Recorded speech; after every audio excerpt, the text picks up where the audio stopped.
Good afternoon.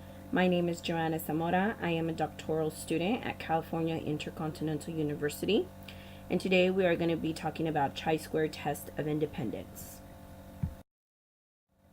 Today's agenda will include chi-square definition, data background, hypothesis testing, Kramer's V interpretations, takeaways, any questions. Chi-square. The chi-square test of independence is a non-parametric designed to analyze group difference when the dependent variables are measured at the nominal level. Like all non-parametric statistics, the chi-square is robust concerning the distribution of the data. To achieve its intended purpose, the chi-square approach deploys both null and alternative hypotheses as a method of collection and data analysis. Data background. I used PSPP software to import dataset. The dataset was generated by using SurveyMonkey, where participants are located in the Midwest United States. A total of 150 responses were collected. Variables used were income, debt, savings stocks, wallet, number of cars, number of credit cards, number of defaults, and light comfort. Variables being considered for today's testing are number of cars, number of defaults, and light comfort. Hypothesis testing. Chi-square testing.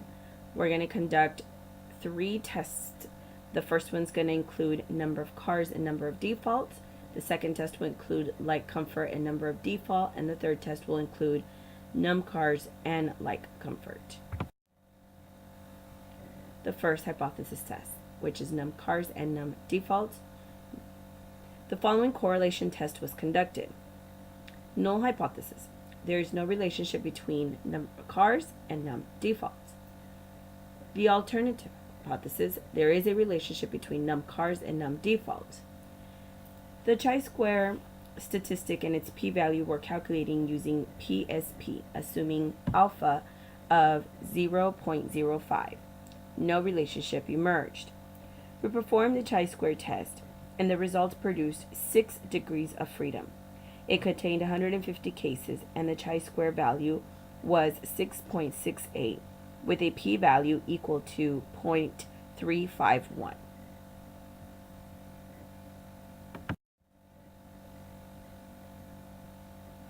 Second hypothesis test, light comfort and num defaults.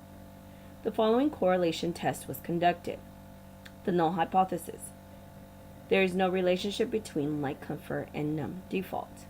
The alternative hypothesis states there is a relationship between light comfort and num of defaults. The chi-square statistic and its p-value were calculated once again using PSPP, assuming alpha of 0.05. No relationship emerged.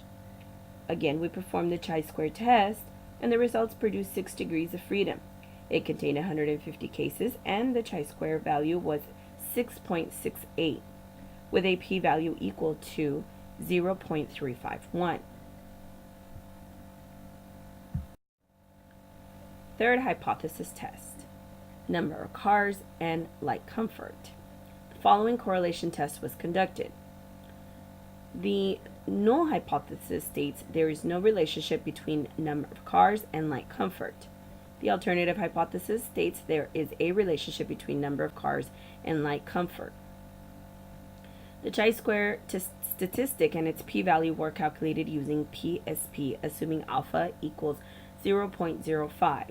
A relationship emerged. We performed the chi-square test, and the results produced 9 degrees of freedom. It contained 150 cases, and chi-squared value was 450.00. P-value equaled 0.000 and a Kramer's V of 1.000, indicating a perfectly symmetric result, which is a very strong relationship. On this slide, we see Kramer's V interpretations. The strength of V is from 0 all the way to 1. When it's 0.00, the interpretation is no relationship. when we get a 1.00, as we saw in the third test, we get perfectly symmetric, which is very rare, and therefore is what we found on the third test. Takeaways from today's PowerPoint presentation.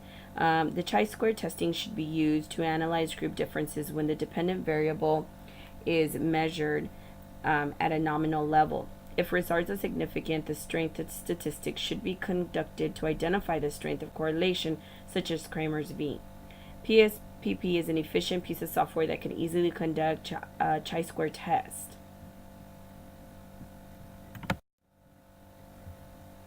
And we have reached the end of this presentation.